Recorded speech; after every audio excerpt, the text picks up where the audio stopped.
কে কোন সম্প্রদায়ে সেটি মুখ্য নয়, সবাইকে বাংলাদেশের নাগরিক হিসেবে উঠে দাঁড়াতে হবে বলে মন্তব্য করেছেন বিএনপির মহাসচিব। শুক্রবার গারো সম্প্রদায়ের অন্যতম উৎসব ঢাকা ওয়ান গালায় যোগ দিয়ে তিনি আরও বলেন, আগামীতে রাষ্ট্র ক্ষমতায় গেলে বিএনপি রেইনবো নেশন তৈরি করবে, যেখানে সব সম্প্রদায় তাদের অবদান রাখতে সক্ষম হবে। শফিকুল হকের প্রতিবেদনে বিস্তারিত।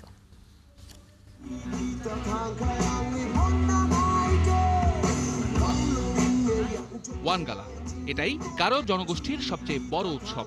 তাদের বিশ্বাস, ভূমি ও প্রকৃতির আশীর্বাদেই জীবন টিকে আছে। ফসল তোলার মৌসুমে নাচ, গান ও প্রার্থনার মাধ্যমে কৃতজ্ঞতা জানান ফসলের দেবতাকে।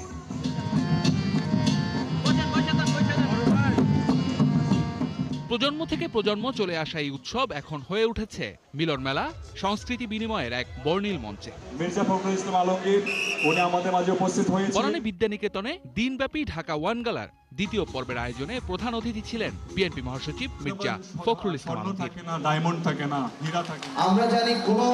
অনুষ্ঠানে অসাম্প্রদায়িক দেশ গড়ার বার্তা দেন রাজনৈতিক নেতারা। জাতি বিভক্তের প্রক্রিয়ার ফাঁদ না তৈরিরও আহ্বান তাদের।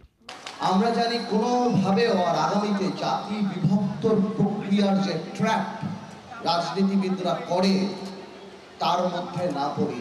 বিশেষ করে গত 17 বছর ফ্যাসিস্ট আওয়ামী লীগ রিজিম যেটা করে আসছে, এই ট্র্যাপে জানি আমরা আগামীতে না পড়ি। আর বিএনপি মহাসচিব বললেন, পিছিয়ে থাকা নয়, গারোদের মূলধারার সাথে এক হওয়ার চেষ্টা করতে হবে। আমাদের দায়িত্ব হচ্ছে যে সকল সম্প্রদায়গুলোকে মূল সম্প্রদায়ের সঙ্গে কিছুটা এক করা, সেই সঙ্গে তাদের অর্থনৈতিক অবস্থা যেন উন্নত হয় তার ব্যবস্থা করা, একই সঙ্গে তাদের কৃষ্টি কালচারকে ধরে রাখা, ধারণ করা।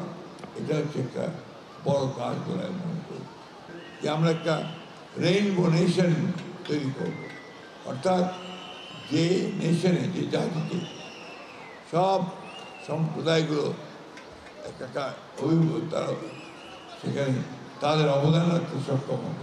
আগামীতে জনগণের ভোটে বিএনপি রাষ্ট্র ক্ষমতায় গেলে ক্ষুদ্র জাতিগোষ্ঠীর উৎসবগুলোকে রাষ্ট্রীয়ভাবে উদযাপন করার কথাও জানান বিএনপি মহাসচিব। বিএনপি সরকারে আসলে ঢাকায় ক্ষুদ্র জাতিগোষ্ঠীর পৃথক সাংস্কৃতিক একাডেমি গঠন এবং শফিকুল হক, ৭১, ঢাকা।